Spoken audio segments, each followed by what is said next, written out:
Alrighty, students, today is Wednesday the 25th, and today we are going to be talking about physical activity, how to stay safe during it, how to calculate a heart rate that you should be at if you're exercising, what's a healthy range to be in, and some common injuries that we have with exercising and how they happen, and basically how we can prevent those kinds of things.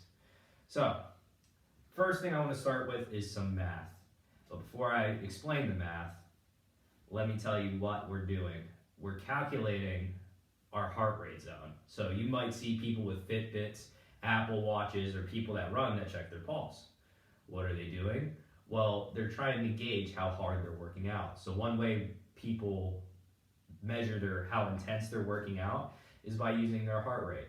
And I know a lot of you have Fitbits and Apple Watches, which is why we're kind of doing this, because it's kind of interesting. For those who do a lot of running, especially cross-country runners.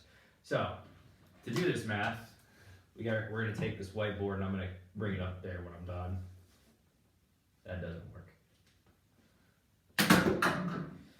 So, first thing that you have to do when you're doing this math is take the number 220. That is the maximum heart rate a person is supposed to have. Now, there's been cases super rare where people have higher than these, but the maximum heart rate that a person should have is 220. You take that and you subtract your age. Whatever that number is, let's find out. So most of you would be 15, no, not 15, that's freshman. 13 or 14, so you're going to take 220 minus your age. Mr. Rando is going to take the number 20 because it's a nice even number. So 220 minus 20 equals 200. All right? So once you get your age, and once you get your, and this is the example right here, I'm going to put a box around the example. The formula is above it. So once you get your number,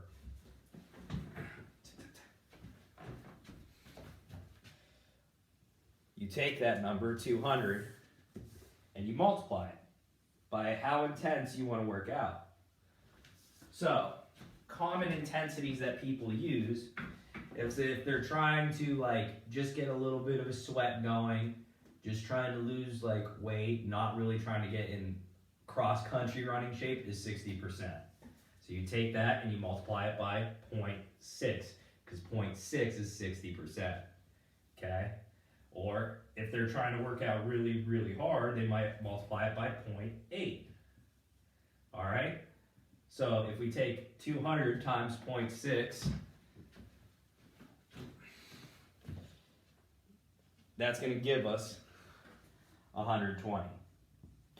Whereas if you take 200 times 0.8, which is 80%, that's going to give us 160. Okay? So if somebody's working out and they want to work out at a low intensity, their heart rate on their Fitbit should be around 120 if they're 20 years old. Now remember, all you got to do is take 220 minus your age and multiply it by how intense you want to work out. The highest that these numbers usually go is about 90%. Okay? So anywhere from 60 to 90%. You're going to need to know how to calculate this. I'm going to give you a percentage on the test, or if I do a test, and you're going to have to calculate that. So 220 minus the age, get your number here, and then multiply that by either 0.6 or 0.8, okay?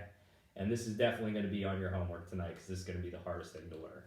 But other than that, pretty simple. This is what your heart rate or what your Fitbit should be saying when you're working out at these intensities, okay? So that's that.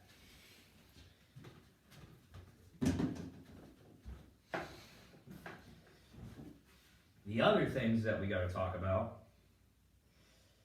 are how do we stop ourselves from getting injured when working out? It's a really common question, okay? Because sometimes people push themselves past how hard they're supposed to be going, and they end up getting hurt. Excuse me. And other times people don't really know how to tell the differences if they're sore or if they're seriously hurt. And sometimes they might be hurt, but they keep pushing and hurt themselves more. So how do we prevent exercise injuries? Number one, you have to listen to your body. You have to know what it feels like, how it normally feels. Some of you, especially you 8th graders going into your freshman year, when you go to a high school workout, it's a lot different than 7th and 8th grade. Some of you have never lifted before. You're gonna lift for that first week or two, and your muscles are gonna be really sore, and it's really painful. And you might think you're hurt, but in reality, you're just sore. So you have to learn what your body feels like. As you go through it, you'll understand the difference between being sore and being hurt, okay? So listen to your body, and the only way you're gonna be able to listen to your body is if you pay attention during certain times. Know the signs and symptoms of overexerting yourself. So, breathless. We've all been like that when we've ran sprints, but if after like a minute or two with your hands on your head and before you run the next one, you're usually able to catch your breath. If you cannot catch your breath after like a minute or two, you might have pushed yourself a little too hard and you should not go any further, okay? So those are like extreme. Usually people with asthma, you'd see this. Muscle soreness during activity. I mean, you're gonna be tired, you're gonna have a little bit of soreness, but like if you are extremely sore where your muscles are in pain and you're not even done with the workout, you might not have been ready for that workout. You might have overexerted yourself. So you definitely don't want to feel soreness during the workout. 3, know the warning signs of a heart attack. Now for your age, this isn't really important, but as you get older, you should know what the signs and symptoms of a heart attack are, especially if some of you work out with older people like in their 60s or 70s and you're at the gym with maybe a mom, dad, or uncle who might be older. If sweating, now we're all gonna sweat when we work out, but what if you're not working out and somebody's just sweating? That's not normal, unless you're like in 95-degree Florida weather, but this is Ohio, that doesn't happen very often. Chest and arm pain, and specifically chest and arm pain in the left shoulder. If you have chest pain and it goes into the left shoulder because your heart favors the left side of your body, this is usually indicative of a sign of a heart attack. So if you're sweating and you haven't been working out, and they got left shoulder pain and you haven't been like lifting shoulders, those are two big warning signs. And then dizziness and lightheaded. They feel dizzy and lightheaded. Now, you could also assume that some of these things might be heat exhaustion, somebody who's dizzy, lightheaded, sweating. They're kind of the same thing. But it's that left arm and shoulder pain that you got to really look for, especially if somebody hasn't been working out. If their left shoulder is killing them and they're sweating and they're starting to get lightheaded and dizzy, that's usually a sign of a heart attack. So even if you're not working out, if you see like if one of your parents start complaining of these things, it'd be kind of cool to tell them this, okay? 4, use appropriate equipment and clothing for activity. Oh my, you're not gonna go run out in the snow in shorts and sandals. So when we work out, let's choose the appropriate equipment. One of my biggest pet peeves is when I'm coaching is when I see people walk into the weight room and lift in sandals. That is extremely dangerous, and I get really mad and I tell kids, don't lift in sandals. Also, don't lift in boots. Don't lift in jeans. These things, not only are they like restricting you or they're not giving you the proper support, they're making you more likely to be injured, and we don't want to see anybody get hurt. So when you go and exercise, make sure you have the proper equipment. 5, warm up. If Mr. Grando was to go out into the cold snow and decide to sprint 100 yards, he'd probably pull something. It's not because he's completely old, but when you don't warm up and your muscles don't get nice and loose, they're more likely to rip, tear, and get hurt. So you want to warm up, not because, and people are like, I don't want to warm up, it'll make me more tired. No, it'll actually improve how well you're able to do things, because when you warm up, it heats up the muscles, they get used to moving. Like when you wake up in the morning, you notice that you're sore, you gotta stretch. A warm-up does the same thing before exercise. You're about to be doing something really, really hard, so let's make sure we move the muscles and get them nice and loose. Start at an easy pace. If you're somebody who's just starting to work out, you definitely don't want to start off with like dropping 300 pounds on your back and see if you can squat it. Most of you would get hurt. The other thing you don't want to do is like, oh, I'm gonna go run 10 miles today to start my workout plan. Well, if you've never run 10 miles, I can assure you it is extremely difficult, and I've never run 10 miles, nor probably will I. 7, drink plenty of water. The biggest thing for safety is drinking water. There is so many people, especially during the summer, that you'll take a sip of water and go. And some of you might just be drinking pop and you're not drinking any water. This could dehydrate you because of the caffeine, okay? So when you go and you exercise, you need water because water is what cools you down. It's what allows you to sweat. If you're dehydrated and you work out, there's a chance that you might have heat exhaustion or heat stroke, and those things can end up killing you. So that's why it's really serious that people drink water. You see in football that we actually, when we have high school football, the kids go out and they practice for their 2-a-days. And then halfway through the day, they come back in and they weigh themselves. So they weigh themselves before they go out and they weigh themselves before they go in. We're not seeing if the kids are getting any bigger. What we're actually looking at is to see how much water weight they have lost. Because if they lost too much water weight, that means that a person is probably dehydrated. So if we see in the weight chart that somebody has lost a lot of water, or they lost a lot of weight between practice 1 and practice 2, we're going to make them drink a little bit more water so they're healthy. So that's why we weigh kids every day when we are in football season, because we're outside, we have a lot of equipment on, kids are sweating a lot, they're losing a lot of water.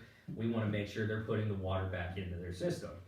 So that's another reason why we drink water, okay? So those are ways that we can prevent injuries. What are some common injuries that happen?